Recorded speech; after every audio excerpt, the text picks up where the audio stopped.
امام سجاد، امام باقر، امام صادق، امام کاظم، امام رضا تک.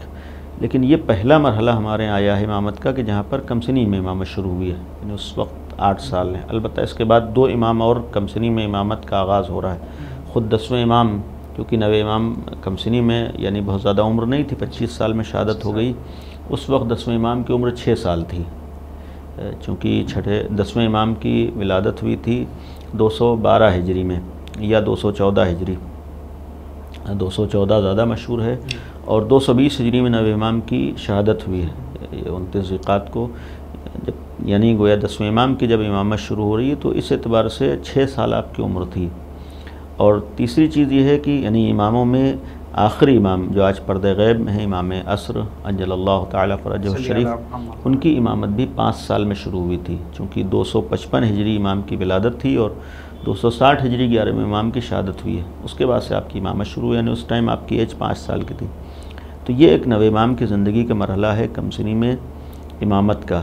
اور چونکہ امام تھے، امامت کے سلسلے میں عقیدہ یہ ہے کہ امام اللہ بناتا ہے، امامت اللہ عطا کرتا ہے. تو اللہ کسی چیز کو عطا کرنے کے لیے محتاج نہیں ہے. مثلا اسے عمر کی ضرورت نہیں ہے، ظاہر بات جب جس کو چاہے. اور پھر اللہ کے ہاں اہلیت معیار ہے، اہلیت کے لیے عمر شرط نہیں ہوتی ہے. تو اللہ امام بناتا ہے، ایک جس کو امام بناتا ہے ان میں بعض صفات ضروری ہوتے ہیں. مثال کے طور پر علم ہوتا ہے، صاحب علم ہوتا ہے، تو اللہ اسے علم بھی دیتا ہے، اس کے پاس علم ہوتا ہے. یا عصمت ہوتی ہے، اس کے پاس صاحب عصمت ہوتا ہے، معصوم ہوتا ہے. یہ ساری چیزیں 9ویں امام کی زندگی میں تھیں. آپ کا اصل نام نامی محمد تھا، چونکہ اہل بیت کے گھرانے میں زیادہ تر یا تو محمد ملیں گے یا علی ملیں گے، تو 9ویں امام کا اصلی نام محمد ہے. اور آپ کی ایک کنیت ابن الرضا تھی، یعنی امام رضا کے چونکہ بیٹے تھے، ابن الرضا کہلاتے ہیں. اور لقب جو مشہور ہوئے ہیں، بہت سے القاب ہیں، ان میں سے ایک سب سے زیادہ جو مشہور ہے تقی لقب ہے امام کا، امام تقی اسی لیے ہم لوگ کہتے ہیں. یا اسی طریقے دوسرا لقب ہے جواد، امام جواد بھی 9ویں امام کو کہا جاتا ہے. تو اصل نام محمد ہے، امام تقی کہے جاتے ہیں، امام جواد کہے جاتے ہیں. یہ جو لقب آپ کے تقی اور جواد ہیں، کیا آپ کی کم سنی سے ہی ہیں؟ احسنت. اولاً اس ایک بات اور میں درمیان میں عرض کر دوں مومنین کے لیے کہ ہمارے یہاں سلسلہ امامت میں جو اہل بیت کے گھرانے کا سلسلہ رہا ہے، اس سے پہلے جتنے امام معصومین تھے سب کی متعدد اولادیں تھیں، سب کے کئی بیٹے تھے. لیکن یہ پہلے امام ہیں 8ویں امام، جو ہمارے علماء نے لکھا ہے اور ثابت کیا ہے کہ 8ویں امام کی جو نسل چلی ہے وہ صرف ایک امام سے. یعنی بعض نے لکھا ہے کہ اور بیٹا تھا، اور جو کم سنی میں انتقال ہوا، بعض نے کہا نہیں صرف امام تقی بیٹے تھے. تو یہی تنہا بیٹے ہیں 8ویں امام کے جن سے نسل امامت بھی چلی ہے اور وہ ایک سلسلہ بھی باقی رہا ہے.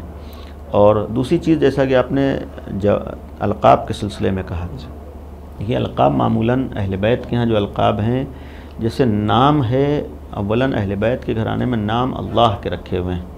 یعنی گویا بعض روایات بھی اس طریقے کی موجود ہیں جس سے یہ معلوم ہوتا ہے کہ اہل بیت کے گھرانے میں نام ادھر سے معین ہوتے ہیں، طے ہوتے ہیں نام. بعض القاب کے لیے بھی ہمارے یہاں روایتیں ہیں کہ جو القاب معصومین کے وہ بھی ادھر سے عطا ہوئے ہیں، یعنی گویا. اور دوسری چیز یہ ہے کہ القاب کے لیے یہ کردار، کیریکٹر، خوبی، صفت، یہ گویا نام بن جاتی ہے. جیسے تقی کے معنی ہیں، ایک ظاہری معنی صاحب تقوی، صاحب یعنی پرہیزگار انسان، جو اللہ کا خیال کرتا ہو، جو تقوی الہی اختیار کرتا ہو. تو یہ چیز بڑے ہونے کے بعد نہیں تھی، تو کم سنی سے تھی، یعنی یہ صفت کم سنی سے تھی، بچپنے ہی سے تھی یہ. اسی طریقے سے جواد کے معنی ہوتے ہیں جود کرنے والا، یعنی سخاوت کرنے والا، دوسروں کا خیال کرنے والا، دوسروں کی مدد کرنا. یہ ساری صفات کم سنی سے تھی، بچپنے سے تھیں. اور چونکہ 9ویں امام تو کم سنی سے امامت بھی شروع ہو گئی تھی، لہذا وہ خوبیاں 9ویں امام کی کم سنی سے سامنے لوگوں کے آ گئی تھیں. ورنہ اہل بیت کے گھرانے میں ہر فرد کے اندر ساری خوبیاں پائی جاتی ہیں، لوگوں کے سامنے آ نہیں پاتی. یا یہ کہا جائے حالات ایسے نہیں ہوتے ہیں، تقاضے ایسے نہیں ہوتے ہیں، ماحول ایسا نہیں ہوتا ہے، یا لوگ سمجھ نہیں پاتے یہ ساری چیزیں. ورنہ ساری خوبیاں ہر امام میں ہوتی ہیں. بعض خوبیاں ظاہر ہو جاتی ہیں، یا موقع مل جاتا ہے ظاہر ہونے کا، یا لوگ سمجھ سکتے ہیں بعض خوبیوں. یعنی ان کے اندر ساری خوبیاں شروع ہی سے ہوتی ہیں. وہ جیسے جیسے حالات آتے ہیں اس طریقے سے وہ خوبیاں سامنے آتی رہتی ہیں۔ جی اگر جیسے کہ آپ نے بیان کیا، میں نے یہ پوچھا تھا کہ وہ خوبی بچپن سے یعنی یہ القاب جو تھے آپ کے، جی القاب جو ہے کم سنی سے تھے، بچپن سے تھے، اسی لیے میں نے کہا کہ خود امامت بھی آپ کی کم سنی سے شروع ہوئی ہے۔ 8 سال کی آپ کی ایج ہے جب سے آپ کی امامت شروع ہو رہی ہے، یعنی 203 ہجری جو 8ویں امام کی شہادت کا سن ہے اس سے 9ویں امام کی امامت شروع، تو یہ گویا اسی وقت سے خوبیاں اور کردار اور کریکٹر سامنے آنا ہے، تو گویا بچپن ہی سے ہی یہ گویا صفت تھی اور یہ لقب تھا۔ یہ تو بات ہو گئی القاب کی کہ القاب آپ کے کم سنی سے تھے، اور یوں اہل بیت اطہار علیہ الصلوۃ والسلام میں معصومین علیہ السلام کے جو القاب ہیں وہ اللہ کی طرف سے منسوخ کیے جاتے ہیں، میں نے ابتدا میں عرض کیا کہ بعض جی روایات میں بعض القاب کے لیے اس طریقے کی روایتیں ہیں کہ وہ لقب گویا ادھر سے عطا ہوا ہے، لقب بھی، چونکہ دیکھیے لقب کی ایک وجہ اگر ہم یہ لیں، لقب کا مطلب وہ خوبی، وہ کردار، وہ انسان، تو وہ ساری خوبیاں اللہ نے انہیں عطا کی ہیں، یعنی شہرت ہو جانا یہ اور ہے، یعنی مشہور ہو جانا وہ اور ہے، لیکن خوبیاں تو اللہ نے ساری خوبیاں ان کو دی ہیں، ساری اچھائیاں ان کو عطا کی ہیں، تو انہی اچھائیوں کا نام رکھ دیا جائے۔ مثال کا صداقت، واقعاً جو صداقت ان کے پاس ہے کسی کے پاس نہیں، اب وہ کوئی امام صادق مشہور ہو جائے، پتہ ہے ہر امام ہمارا صادق ہے، تب یہ یعنی اس اعتبار سے دیکھیں تو ساری خوبیاں دی ہوئی ہیں، بعض اعتبار سے سامنے آنے کی بات ہے، تو اب وہ لوگ کہنے لگتے ہیں جیسے پیغمبر کے لیے صادق لوگ کہتے تھے، تو اللہ نے ان کو وہ ایک ملکہ عطا کیا ہے، وہ خوبی عطا کی، وہ کمال عطا کیا ہے، اب یہ لوگوں کے سامنے جب آئی تو لوگوں نے صادق کہنا شروع کر دیا، تو یہ ہو سکتا ہے۔ جیسے آقا امام کی کمسنی میں جو القاب تھے، اسی طرح سے مناظرے بھی مشہور ہیں، میں چاہوں گا کہ آپ وہ مناظرے بیان کر دیں تاکہ ہمارے چھوٹے بھائی بہن جو اس وقت اولاً القاب کے لیے ایک بات میں عرض کر دوں، اس کے بعد مناظرے کی سلسلے میں عرض کروں گا۔ جہاں تک القاب کی بات ہے، آپ اگر غور کیجئے تو امام کی ایج 8 سال ہے اور اس کے بعد سے امامت شروع ہو رہی ہے، اور ٹوٹل عمر ایج امام کی 25 سال ہے۔ جی تقی کے ایک معنی ہوتے ہیں کہ پرہیزگار، متقی، یعنی برائیوں سے اپنے کو بچانے والا، گناہوں سے بچانے والا، انحراف سے بچانے والا۔ اولاً ہمارے ہر امام اس معصوم ہوتا ہے، عصمت شرط ہے، ضروری ہے، یعنی واجب ہے اس کے لیے، ہمارے لیے عقیدہ رکھنا کہ وہ معصوم ہے، یعنی غیر معصوم امام نہیں ہو سکتا ہے، غیر معصوم الہی عہدے کا حامل نہیں ہو سکتا ہے، الہی منصب کا۔ تو جیسے انبیاء معصوم ہونا شرط ہے انبیاء کے لیے، ویسے ہی امام کے لیے معصوم ہونا شرط ہے۔ لیکن یہ قابل غور چیز ہے کہ ہمارے ہاں سلسلہ امامت میں جو سب سے کم سن امام، یا یہ کہوں جوان ترین امام ہے، یعنی جس کی 25 سال میں شہادت ہو گئی، یہ غور کرنے کی چیز ہے، جس کی 25 سال میں دنیا سے رخصت ہو گئی، رخصت ہو گیا، جو یعنی شہید ہو گیا، اس کا جو سب سے مشہور لقب ہے وہ ہے تقی۔ مقصد کیا ہے؟ یعنی آج بعض لوگ اچھائیوں کی طرف آتے ہیں یا خوبیوں یا تقوی و پرہیزگاری کی طرف، یہ معمولاً جب ایک نوجوانی کی عمر ختم ہو جاتی ہے، نوجوانی کا مرحلہ ختم ہو جاتا ہے، تب زیادہ تر تقوی و پرہیزگاری کا خیال زیادہ بڑھتا ہے۔ یعنی یہ ایک توجہ، یعنی اہل بیت کے ہاں اگر خوبیاں ہیں تو ماحول اور حالات کی بنیاد پر نہیں رہی ہیں، یعنی ایسا نہیں تھا کہ ایسا ماحول تھا لہذا وہ خوبی ان کے اندر آ گئی، نہیں، ماحول کے یہ لوگ تابع نہیں تھے، ان کے اندر خود خوبیاں تھیں، خود اچھائیاں تھیں، چاہے ماحول مخالف رہا ہو، ماحول بالکل اپوزٹ رہا ہو۔ آج معمولاً ہوتا ہے کہ سب اچھائیاں کریں تو اس میں ہم اچھائیوں میں شامل ہو جائیں، یہ کمال نہیں ہے، سب برائیاں کریں اس کے بعد ہم اچھائیاں کریں، یہ ایک کمال ہوتا ہے۔ اہل بیت کے آپ سوچیں کہ جو جوان ترین امام ہے، یعنی 8 سال میں جس کی امامت شروع، 25 سال میں جس کی شہادت ہو گئی، وہ تقی ہے، یعنی گویا یہ بھی ایک ہمارے درس تھا کہ تقوی، پرہیزگاری، اللہ کا خیال۔ تقوی کے معنی ہوتے ہیں خوف خدا، خوف خدا کا مطلب ہوتا ہے کہ اللہ کی مخالفت سے آدمی اپنے کو بچائے، اللہ کی مخالفت نہ کرے۔ تو یہ گویا ایک امام کا درس ہر نوجوان کے لیے تھا کہ جوانی میں ہمیں اللہ کا خیال کرنا ہے، جوانی میں ہمیں عبادت کرنا ہے، جوانی میں ہمیں تقوی کا خیال کرنا ہے، جوانی میں ہمیں ہر طریقے کے انحراف سے اپنے کو بچانا ہے۔ جس وقت ہر طرف سے شیطان ہمیں ورغلا رہا ہو، شیطان ہمیں گناہوں کی طرف لے جا رہا، اس وقت ہمیں معلوم ہونا چاہیے ہمارا راستہ کیا ہے، اس وقت ہمیں طے کرنا ہے کہ ہمیں کس کی پیروی کرنا ہے۔ یعنی جب ساری خواہشات ختم ہو چکی ہوں تب شیطان کی مخالفت کر لینا کمال نہیں ہے. جب شیطان ہمارے اوپر مسلط ہو رہا ہو اس وقت ہم امام کی پیروی کریں، اس وقت ہم شیطان کی مخالفت کریں. یہ امام کی ہمارے لیے سیرت و پیغام ہے کہ ہماری کوشش اس عمر سے ہے کہ جب سماج میں گناہوں کو ایک عام بنایا گیا ہو، گناہوں کو ہلکا بنا دیا گیا ہو، اللہ کی مخالفت، دین کی مخالفت، شریعت کی مخالفت، شیطان کی پیروی عام ہوتی جا رہی ہو، جہاں گناہوں کو آج زندگی کی ضرورت بنایا جا رہا ہو، آج گناہوں کو جہاں ایک اچھا بنا کر دکھایا جا رہا ہو، جہاں گناہوں کو ترقی کے طور پہ دکھایا جا رہا ہو، وہاں ہماری ذمہ داری ہے کہ ہم غلط کو غلط سمجھیں اور غلط سے اپنے کو بچائیں. گناہ ہے، برا ہے، غلط ہے، کوئی بھی گناہ ہو، کسی بھی طریقے گناہ ہو، غلط ہے. اور ہماری ایک ذمہ داری حالات و زمانے کو نہ دیکھیں بلکہ اللہ کی مخالفت سے اپنے کو بچائیں. لاکھ آج بے پردگی مسئلہ نام ہو جائے، ہم در اہل بیت سے وابستہ ہو کر ہم بے پردگی سے اپنے کو بچائیں گے. یہ نہیں کہہ سکتے ہیں کہ آج تو سماج میں ہم رہ رہے ہیں، ہم کیا کریں. نہیں، ہمیں اللہ کا خیال کرنا ہے، دین کا خیال کرنا ہے. آج مثال کے طور پر نامحرم سے دوستی ایک عام زندگی کا حصہ بن جائے. نہیں، گناہ ہے، معصیت ہے. یہ جھوٹ سماج میں عام ہو جائے. نہیں، جھوٹ بری چیز ہے، غلط چیز ہے، اس سے اپنے کو بچانا ہے. رشوت عام ہو جائے، رشوت سے ہم اپنے کو بچائیں. سٹے بازی آج جو ہے حرام طریقے سے کما رہے ہیں، حلال کا خیال نہیں ہے. یہ ساری چیزیں قابل توجہ ہیں. یہ یعنی اسی وقت سے ہمیں اس بات کا خیال کرنا ہے جہاں پر آج تب بعض چیزیں تو جو بدترین گناہ ہیں وہ آج عام ہوتے جا رہے ہیں. آج افسوس ہوتا ہے کہ یعنی جنسی معاملات، زنا جیسے بدترین گناہ یہ عام ہو جائے دنیا میں، اس کو ایک زندگی کی ضرورت بنا دیا جائے. شراب جیسی بدترین چیز اس کو عام بنا دیا جائے. ہمیں ان سب چیزوں میں یعنی ماحول کو نہیں دیکھنا ہے، اچھے و غلط کو دیکھنا ہے.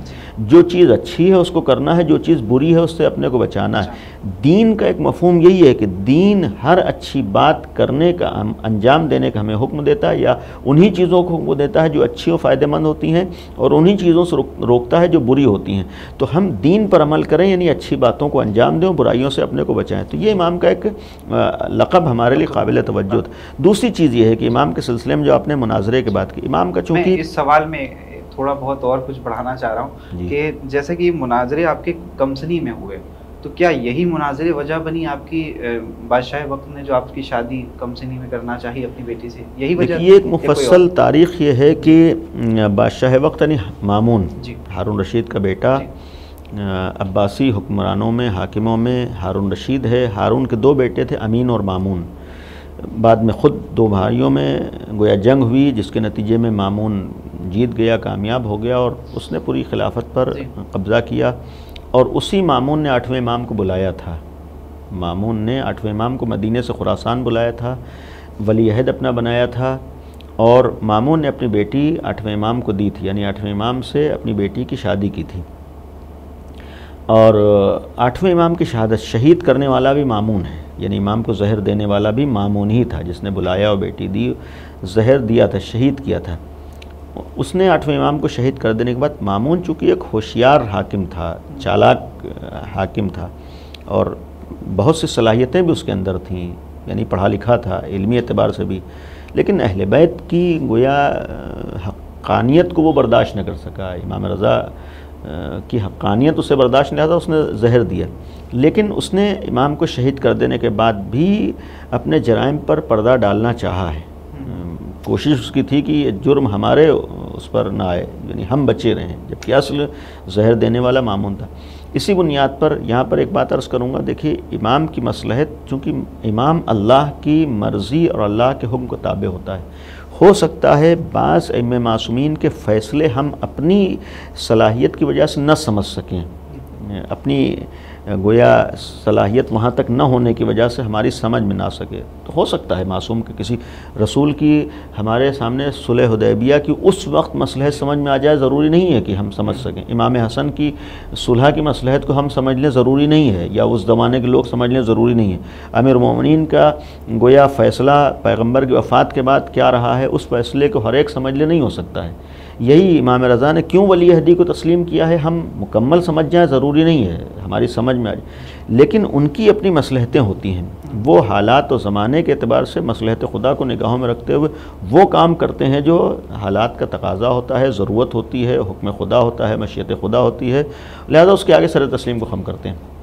اور یقیناً ان کا ہر فیصلہ صحیح ہوتا ہے، غلط نہیں ہو سکتا ہے. تو امام رضا نے ولی عہدی کو تسلیم کیا ہے، شہید کیے گئے. مامون نے اپنی بیٹی دی تھی. اس کے بعد اسی مامون نے امام جواد کو بلایا ہے. نو امام کو اس نے پھر بغداد بلایا ہے۔ بغداد میں بھی امام آئے ہیں، مشہد میں بھی امام آئے ہیں۔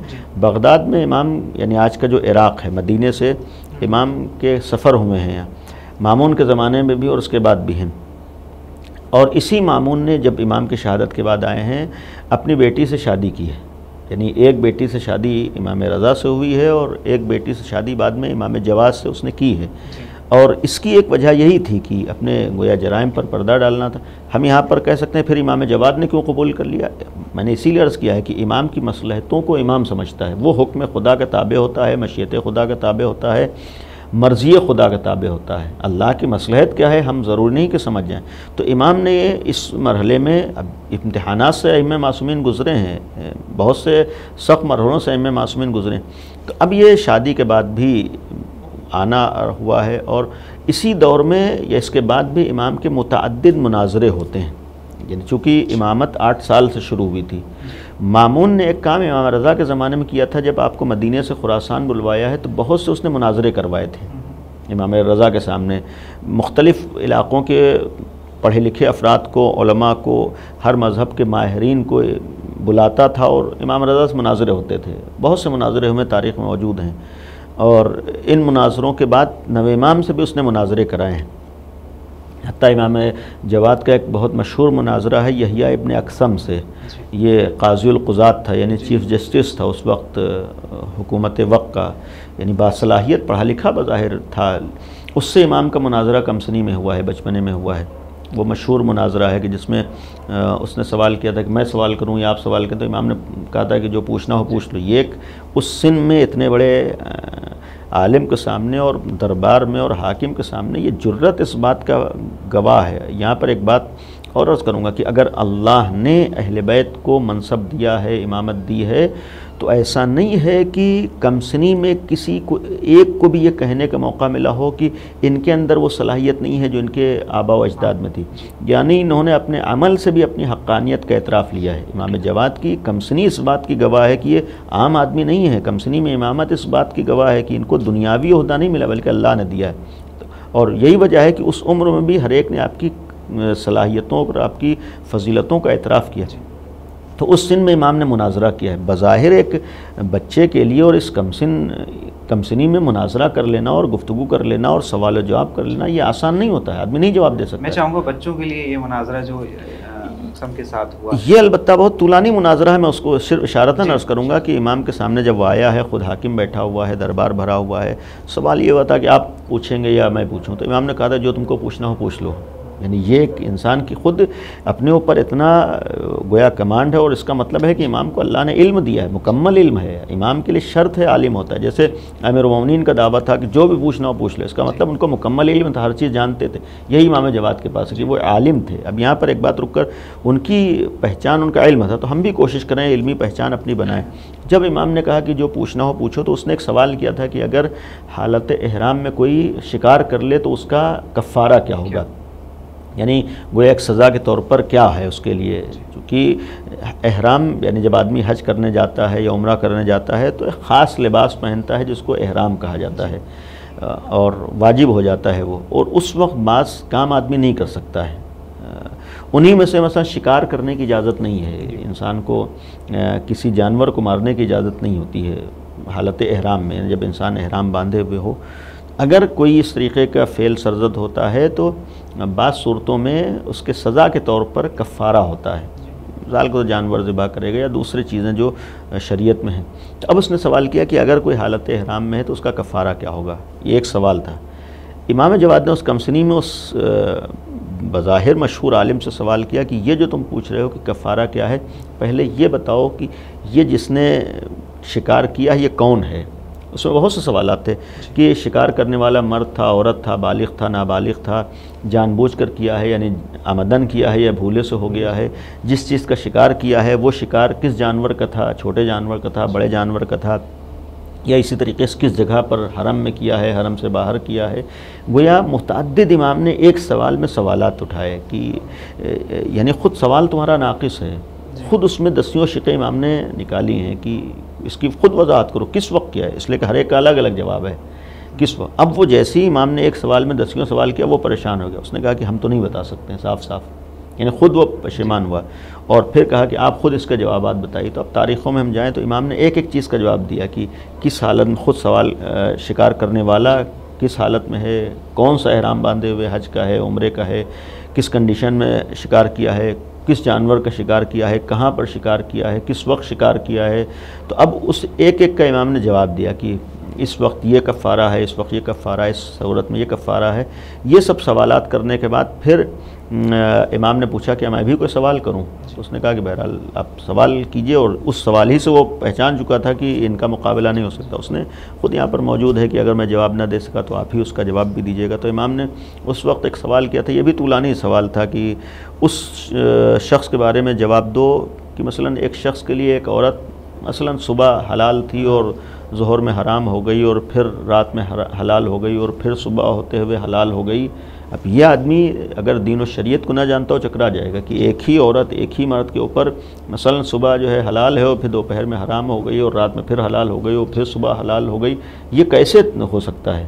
تو اب اس نے نہیں جواب دے سکا، تو امام نے پھر اس کو بتایا، اس کا بھی جواب دیا کہ مثلا کوئی کنیز ہے حلال تھی، اس کو آزاد کر دیا تو حرام ہو گئی، اور پھر اس سے شادی کر لیا تو حلال ہو گئی، پھر اسے طلاق دے دیا تو حرام ہو گئی، اور پھر اس سے رجوع کر لیا تو حلال ہو گئی، وغیرہ وغیرہ۔ اس طریقے کے امام نے ہر ایک کا پھر خود سوال کیا، جب وہ جواب نہیں دے پایا تو امام نے جواب دیا۔ تو یہ کمسنی میں مناظرے تھے، اس طریقے کے اور بھی دیگر مناظرے۔ اس سے ایک چیز اور ثابت ہوئی کہ ائمہ معصومین نے اپنے علم کا اعتراف کمسنی سے لیا ہے، اور یہ گویا اس بات کو ثابت کیا ہے کہ اس منصب کے لیے، خلافت رسول کے لیے، جانشینی رسول کے لیے، امامت کے لیے شرطوں میں سے ایک شرط باصلاحیت ہونا ہے، صاحب علم ہونا بھی ہے، جس کا ثبوت خود مولا کائنات نے بھی پیش کیا تھا، اور اسی کو ثبوت امام جواد علیہ السلام نے پیش کیا ہے۔ اور اس کو بھی ایک چیز پیش کیا ہے کہ ہم چونکہ اس نسل علوی سے ہیں، امیر المومنین کے فرزند ہیں، امیر المومنین کے خاندان سے، لہذا یہاں پر عمر کی وجہ سے فرق نہیں پڑتا ہے، اگر کم سن بھی ہو تو وہ یہاں پر پہلا بھی محمد ہے اور آپ سب الحمدللہ یقیناً۔ اگر یہاں پر سوال ہمارا آخری آپ سے سوال ہے، جس میں ہم چاہیں گے کہ آپ بیان کرتے ہیں، کیونکہ چھوٹے بچے بھی اس پروگرام کو دیکھتے ہیں، اور خاص کر نوجوان بزرگ افراد بھی، تو اس بات کا پتہ ہونا سبھی کو ضروری ہے کہ امام کی شہادت کی وجہ کیا تھی؟ دیکھیے، اس سے پہلے بہرحال وقت نہیں ہے، امام کی شہادت میں نے عرض کیا کہ 29 ذی قعدہ کو ہوئی ہے، اور حاکم وقت نے امام کو زہر دیا ہے۔ چونکہ ہمارے ہاں 11 اماموں میں 2 امام تلوار سے شہید ہوئے ہیں، امام حسین کربلا میں، اور امیر المومنین مسجد میں، مسجد کوفہ میں ابن ملجم کی تلوار سے، ورنہ اس کے علاوہ ہر امام کو زہر دیا گیا ہے، ہر امام زہر سے شہید ہوئے۔ لیکن ایک میں بیچ میں روایت صرف امام کی مفہوم عرض کر دوں، ایام عزائے امام حسین بھی نزدیک ہیں، عزاداری سید الشہداء کی بھی تاریخیں ہیں، قابل غور روایت ہے۔ امام نے فرمایا ہے، صرف میں مفہوم عرض کر رہا ہوں کہ اگر کوئی کسی کی بات سن رہا ہے، من اصغى الى ناطق، روایت یہ ہے کہ جو کسی کی بات پر توجہ دے رہا ہے، دھیان سے سن رہا ہے۔ اب بات کرنے والا، جیسے یہی گفتگو ہو رہی ہے، یا مثال کے طور پر میں جہاں تک بیان کرنا چاہ رہا ہوں، ایام عزا ہے، مجلسیں ہو رہی، تقریر کوئی کر رہا ہے، چونکہ اس کا دائرہ وسیع ہو سکتا ہے، لیکن ہم اس دائرے میں آئیں کہ مثال کے طور پر کوئی کسی کی مجلس سن رہا ہے، کوئی کسی کی تقریر سن رہا ہے، کوئی کسی کی گفتگو سن رہا ہے۔ امام جواد کی روایت ہے، امام نے فرمایا جو کسی کی بات سن رہا ہو، تو اب یہاں پر بات کرنے والا 2 طریقے کی باتیں کر سکتا ہے یا کرتا ہے۔ ایک وقت وہ اللہ کی مرضی کا خیال کرتا ہے، دین کا خیال کرتا ہے، یعنی اللہ کے پیغامات پہنچاتا ہے، دین کے پیغامات پہنچاتا ہے، اہل بیت کی مرضی کا خیال کر کے صحیح بات پیش کرتا ہے، یا نہیں بعض لوگ بے دینی کی باتیں کرتے ہیں، بعض لوگ غلط بات کرتے ہیں، بعض لوگ دین کے خلاف بات کرتے ہیں۔ تو 2 طریقے کی، یا تو اللہ کا خیال کرنے والے ہیں، اللہ کا پیغام پہنچانے والے ہیں، دین کا پیغام، یا بعض لوگ بے دینی کا۔ تو اب امام نے یہ قابل توجہ چیز اس روایت میں ہے، امام نے فرمایا جو کسی کی بات سن رہا ہے، اگر وہ گفتگو کرنے والا، تقریر کرنے والا، مجلس پڑھنے والا اللہ کا خیال کر کے صحیح بات، دین کی باتیں بتا رہا ہے، تو سننے والا اللہ کی عبادت کرنے والا قرار پاتا ہے، یعنی سننے والا گویا اللہ کی عبادت کر رہا ہے۔ لیکن اگر وہ شیطان کی زبان بول رہا ہے، یعنی فتنہ و فساد پھیلا رہا ہے، بے دینی کی باتیں کر رہا ہے، غلط بات کر رہا ہے، خلاف شریعت بات کر رہا ہے، تو صرف وہی خطا کار نہیں ہے، اس روایت میں ہے کہ سننے والا بھی وہ شیطان کی عبادت کرنے والا قرار پا. یہ چونکہ آج ہمارے بعض لوگوں کے ذہنوں میں ہوتا ہے کہ ہر جگہ ذہنوں میں ہوتا ہے ثواب ہے، ہم لوگ خالی ایک ٹائٹل دیکھتے ہیں، ہم لوگ خالی عنوان دیکھتے ہیں. اس روایت کا ایک مفہوم ہے کہ ہماری بھی ذمہ داری ہوتی ہے، ہماری ایک بہت بڑی ذمہ داری ہے کہ گویا اس روایت کا مفہوم ہے کہ ہر ایک کی بات پر توجہ دے دینا یہ کمال نہیں ہے، یہی اچھائی نہیں ہے. ہم لوگ کہتے ہیں بھائی اچھی چیز ہو رہی ہے، جا کر بیٹھنے میں حرج کیا ہے. آج بہت سی چیزیں برائی پھیلتی اس میں ہے کہ بعض لوگ اس چیز کی طرف توجہ نہیں دیتے. بھائی ہم ہر آدمی کی بات نہیں سنیں گے تو کیسے لوگ سنائیں گے؟ اس وقت مثال کے طور پر لوگ سن رہے ہیں تبھی تو ہم سنا رہے ہیں، یعنی اس وقت لوگ سن رہے ہیں تبھی تو ہم سنا رہے ہیں. اگر کوئی نہ سنے تو ہم کیوں سنائیں گے؟ اس کا مطلب ہے کہ ہر جگہ بولنے والا، کلام کرنے والا، گفتگو کرنے والا اکیلا ذمہ دار نہیں ہوتا ہے، سننے والے بھی ذمہ دار ہوتے ہیں. سننے والے کیا سن رہے ہیں یہ توجہ دینا چاہیے، ہم کہاں جا کر کس بات ہوگا. اگر ہمیں یہ احساس ہو کہ غلط بات سن کر وہی غلط نہیں کر رہا ہے بلکہ ہم بھی غلط کر رہے ہیں غلط بات سن کر، چونکہ امام جواد نے فرمایا کہ غلط بات سننے والا شیطان کی عبادت کرنے والا بن رہا ہے. اگر شیطان کی زبان کوئی بول رہا ہے، غلط بات کوئی بول رہا ہے، اب اس کو میں بہرحال اور پھیلا کر عرض کروں کہ گویا وہ بے دینی کی باتیں کر رہا ہے، خلاف شریعت بات کا، تو امام فرما رہے ہیں کہ وہ شیطان کی عبادت کرنے والا ہے. یعنی گویا ہم غلطی ہیں، ہم خطا کار. اور شاید آج برائیاں پھیلنے کی ایک وجہ یہیں پر ہوتی ہے کہ آدمی سوچتا ہے بھائی ہم سن ہی تو رہے ہیں. نہیں، ہمارے سننے کی وجہ سامنے والا سنا رہا ہے. ہم یہ طے کر لیں ہمیں صحیح بات سننا ہے، ہمیں دین کو پہنچانا ہے. غدیر میں پیغمبر اکرم نے فرمایا تھا کہ پیغام حق کو پہنچانا ہے، یعنی ولایت امیر المومنین کو پہچانا ہے. اور وہ ولایت امیر المومنین جس کے اعلان پر دین مکمل ہوا ہے، یعنی ایسی ولایت جو دین کے ساتھ ہو، یا وہ ولایت جس کے اوپر دین مکمل ہوا ہے. یعنی یہ کہوں کہ ولایت دین کے ساتھ ہو، ولایت دینداری کے ساتھ ہو، ولایت دین کو دنیا میں پھیلا رہی ہو. یعنی اسی امیر المومنین کے نام پر لوگ اللہ کو پہچان رہے ہوں، امیر المومنین کے نام پر لوگ اللہ تک آ رہے ہوں، ولایت امیر المومنین کے نام پر لوگ موحد بن رہے ہوں. یہ چیز ہم کو اللہ کی عبادت کرنے والا اور صحیح راستے پر لے. لیکن اگر انسان وہ چیزیں بتا رہا ہو جس سے لوگ بے دین ہو رہے ہیں، دین سے باہر ہو رہے ہیں، دین کی عظمت گھٹ رہی ہے. اب یہاں پر ایک سوال آپ سے کرنا چاہوں گا کہ آپ نے بیان کیا کہ جیسے کہ بے دینی کر رہا ہو، کوئی انسان بے دینی بیان کر رہا ہو تو اس کو نہ سنیں.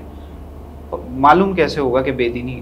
اتنا تو ہمارے اندر شعور ہونا چاہیے، اتنا تو ہمارے اندر معلومات ہونا چاہیے کہ ہم یہ طے کر سکیں کہ مثلا موٹے موٹے اور کلی طور پر دین کیا ہے. ہم بالکل ہی جو ہے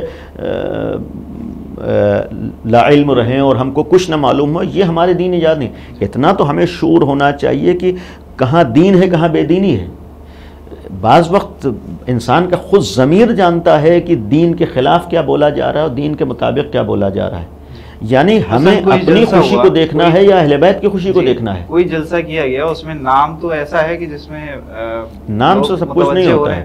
یزید بھی تو اسلام کا نام ہی تو لے رہا تھا. کربلا میں امام حسین کو قتل کرنے والے اللہ اکبر ہی تو کہہ رہے تھے. تو اس کا مطلب خالی نام معیار نہیں ہوتا ہے، اس کے اندر کیا ہے. بھائی یزید جیسے فاسق و فاجر اگر اسلام کا بورڈ لگا لیں تو مسلمان نہیں ہو جائیں گے. ہم خالی ان کے کہہ دینے سے مسلمان سمجھیں گے. ہم دیکھیں واقعا مسلمان ہے نہیں مسلمان ہے. آج اگر بہت سے آج کے زمانے میں اسلام دشمن طاقتیں جنہوں نے IS جیسے افراد اگر آج سامنے آئے، ان لوگوں کے لا الہ الا اللہ کہہ دینے سے تو ہم کہیں گے، یہ نہیں کہیں گے کہ اسلام اس بات کی اجازت دے رہا ہے. یہ اپنے کو مسلمان کہہ رہے ہیں تو اس کا مطلب یہ نہیں کہ اسلام یہ ہے، یہ تو صریحی اسلام کے خلاف عمل کر رہے ہیں. اس طریقے کتنے ایسے افراد ہیں جو اسلام کے خلاف جا رہے ہیں. تو مقصد خالی کہہ دینے سے وہ حق نہیں ہو جاتا ہے، کوئی دعویٰ کر دینے سے صحیح بات نہیں ہو جاتی. لا کہ اپنے کو مسلمان کہتے ہیں، ان کا اسلام سے کوئی تعلق نہیں.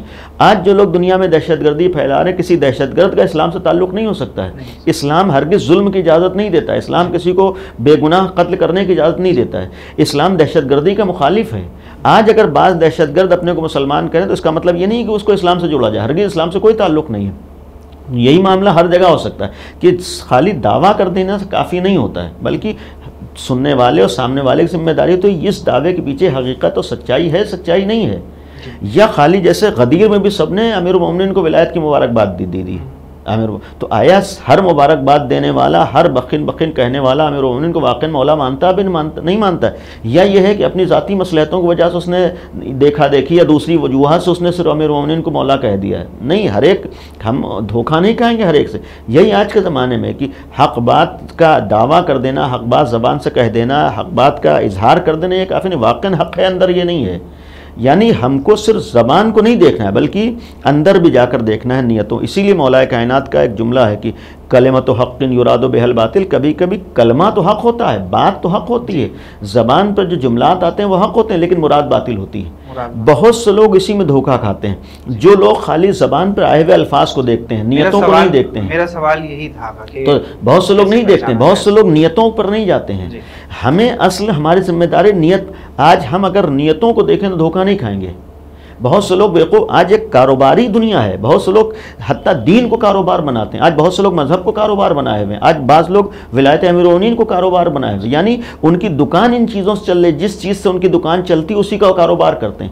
ہمیں کاروباریوں سے اپنے کو بچانا ہے، ہمیں اس راستے پر چلنا ہے جس سے امیر المومنین کی مرضی حاصل کر سکیں، ہم خداوند عالم کی قربت حاصل کر سکیں، ہمیں قربت پروردگار حاصل ہو سکے. ورنہ خالی زبان پر آئے ہوئے آج ہر آدمی اچھی بات کرنا جانتا ہے، آج ہر بیوقوف بنانے والا میٹھی زبان استعمال کرتا ہے. تو اچھی زبان استعمال کر لینا کمال نہیں ہے بلکہ اس کے پیچھے اس کی اچھی نیت بھی ہونا ضروری ہے. ہمارے لیے حق کے لیے زبان پر اچھی باتیں کافی نہیں ہیں. یعنی جو بھی اسلام کا دعویٰ کر رہا ہم اس سے اسلام کو نہیں لیں گے. آج پوری تاریخ میں بنی امیہ اسلام کے دعوے دار رہے ہیں، بنی عباس اسلام کے دعوے دار رہے ہیں. ایسے اسلام پر امام حسین نے فرمایا تھا کہ یزید جیسا فاسق و فاجر جس اسلام کی بات کرا اس اسلام پر ہمارا دور سے سلام ہو. یعنی ایسے اسلام کا خالی ان کے ہاں بورڈ لگا ہوا ہے، اسلام کا کوئی تصور بھی ان کے ہاں نہیں ہے. نہ بنی امیہ کے اسلام کا کوئی تصور ہے، نہ بنی عباس کے اسلام کا کوئی تصور ہے. تو ہم اسلام کا نام دیکھ کر یا ان کی اسلامی تبلیغ کو دیکھ کر دھوکہ نہیں کھائیں گے. تو جس طریقے سے وہاں دھوکہ نہیں کھائیں ویسے ہم کو اپنے دائرے میں دیکھنا ہے کہ خالی اچھی باتیں یا حق باتیں کہہ دینا کمال نہیں ہے. آیا واقع نیت بھی اچھائی کی ہے یا نہیں ہے؟ مثلا دین ہمیں کمال کی طرف لے جانے کے لیے آیا ہے. یا عرض کروں کہ مثلا ولایت امیر المومنین اس لیے ہے کہ حق والے یکجا ہو جائیں. آج مثلا ایک آدمی آئے اسی امیر المومنین کو انتشار کا ذریعہ بنا رہا ہو، اسی امیر المومنین کی ولایت کو دشمنی کا ذریعہ بنا رہا ہو، اختلاف کا ذریعہ بنا رہا ہو، تو ایسے افراد نے نہیں پہچانا ہے امیر المومنین کو یا ولایت امیر المومنین کو. تو زبان پر آئے ہوئے ہم ہر لفظ کو خالی نہ دیکھیں بلکہ دیکھیں کہ یہ سامنے والا واقعاً اس کی نیت کیا ہے، اس کا مقصد کیا ہے. آیا ان باتوں کے ذریعے سے سماج میں فتنہ پھیلا رہا ہے یا یہ ہے کہ فتنے کو ختم کر رہا ہے، یعنی واقعاً پیغام حق دے رہا ہے. ضروری یہ ہے کہ اگر ہم کسی کے فالوورز ہوں تو سب سے پہلے ہمیں اس کی نیت کا پتہ، نیت کا بھی پتہ، توجہ دینا چاہیے. بہت حد تک ہم توجہ دیں بھائی یہ کس لیے، یعنی ہم کو خوش کرنے کے لیے بات کر رہا ہے یا اللہ کو خوش کرنے کے لیے. نیت کا ایک فیصلہ یہاں پر بھی ہوتا ہے. حضرت زہرا کو خوش کرنا اس کا مقصد ہے یا ہمیں خوش کرنا مقصد ہے؟ اپنی دنیا کے لیے بات کر رہا ہے یا اپنی آخرت کے لیے بات کر رہا ہے؟ بعض لوگ آخرت کو بھول جاتے ہیں. دنیا میں یار نہیں ہے، آخرت ہماری بچے گی یا نہیں بچے گی. آج مثال کے طور پر بعض لوگ ہوتے ہیں یہ نہیں کہیں گے تو پھر ہمارا کام کیسے چلے گا اور ہماری بہرحال ویلو کیسے ہوگی اور ہمیں کیسے لوگ اہمیت دیں گے. معیار لوگوں کا اہمیت دینا ہے اور ہمارا کام چلنا ہے یا معیار دین کا پیغام پہنچنا ہے یا اہل بیت کی رضا ہے. اگر حضرت زہرا سلام اللہ علیہا کی مرضی سب کچھ ہے تو ہم سب کی ذمہ داری ہر جگہ حضرت زہرا کی مرضی کا خیال کرنا ہے. حتیٰ بولنے میں بھی ہمیں حضرت زہرا کی مرضی کا خیال کرنا ہے، تقریر کرنے میں بھی ہمیں حضرت زہرا کی مرضی کا خیال کرنا ہے، کوئی کام کریں اس میں بھی ہمیں حضرت زہرا کی مرضی کا خیال کرنا ہے. کوئی عمل انجام دیں اور یقین ہے جب تک صدیقہ طاہرہ کی مرضی کا خیال نہ ہو وہ عمل اہمیت کا حامل نہیں ہوتا اور وہ عمل عبادت نہیں ہو سکتا ہے. اس لیے کہ جناب سیدہ کی مرضی ہی خدا کی مرضی ہے. جب ان کی مرضی کا خیال کریں، اب ہم بولتے وقت کبھی سوچیں کہ جو ہم بول رہے ہیں اس سے جناب سیدہ راضی ہیں یا ہم راضی ہیں، ہم خوش ہیں یا جناب سیدہ، یا سامنے بیٹھے ہوئے لوگ خوش ہیں یا جناب سیدہ خوش ہو. اگر اسی بات کا خیال کریں تو ہم بھی طے کر سکتے ہیں کیا ہمیں کہنا ہے اور سامنے والا بھی طے کر سکتا ہے کہ ہمیں کیا سننا ہے. ہم اگر سننے کے لیے جا رہے ہیں تو اپنی خوشی کے لیے جا رہے ہیں، حضرت زہرا کی خوشنودی کے لیے جا رہے ہیں. بہت بہت شکریہ آقا، آپ نے وقت دیا. ایک بار پھر ہم تمام ناظرین کی طرف سے اور حسینی چینل ٹیم کی طرف سے آپ کو تعزیت پیش کرتے ہیں آج کے دن کی مناسبت سے. تو ناظرین یہ تھے حجت الاسلام والمسلمین علی جناب مولانا حسنین باقری صاحب قبلہ، جو کہ اس وقت ہم سے شہادت امام محمد تقی علیہ السلام کی مناسبت سے بات کر رہے تھے. آقا نے جو سوال کے جواب دیے ہیں آپ سے امید ہے کہ آپ غور و فکر کے ساتھ اپنے بچوں کے ساتھ اس کو دیکھیں اور زیادہ سے زیادہ لوگوں کو شیئر کریں اگر آپ یوٹیوب پر دیکھ رہے ہیں. اور آپ کے اذہان میں جو کچھ سوال ہیں وہ ہمیں کمنٹ باکس میں آپ کر سکتے ہیں، انشاءاللہ اس کے جواب بھی آپ کو یہاں سے دیے جائیں گے. دیکھتے رہیں حسینی چینل. ایک بار پھر تمام حسینی چینل ٹیم کی طرف سے آپ سبھی کو تعزیت پیش کرتے ہیں. اپنے میزبان زین رضوی کو دیے اجازت، اس امید کے ساتھ پھر حاضر ہوں گا انشاءاللہ. السلام علیکم ورحمۃ اللہ وبرکاتہ.